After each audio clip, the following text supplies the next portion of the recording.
So today we're here with Mike McGarr, who's one of our chiropractors at our new Springwater location.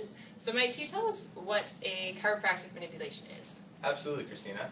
Basically, a chiropractic manipulation is a fast way to regain mobility in particular segments. So as chiropractors, we're trained to detect areas in the spine that aren't moving too well.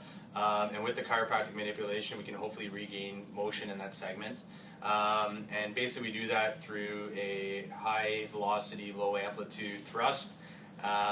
You might hear a cracking noise, you might feel some instant relief, and typically that's the purpose of doing the manipulation, is just to get mobility back into the segment, get people moving better, and help them with their recovery.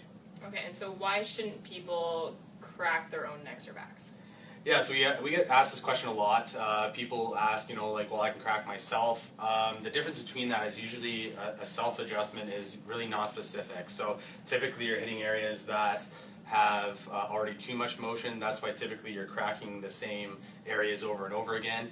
In addition, you're not trained to do that, so it can be dangerous as well. So I've actually had patients that have tried to do a self-neck adjustment and have walked into my office like this because basically they haven't done it correctly. So basically, number one, you're not really hitting those areas that are actually stuck. You're basically cracking areas that are likely already have too much motion to begin with, don't need an adjustment, and usually that only either provides temporary relief, doesn't solve your problems. It can cause actually more problems down the road because some areas become increasingly tight, some areas that you keep on adjusting become increasingly loose, and that discrepancy gets wider.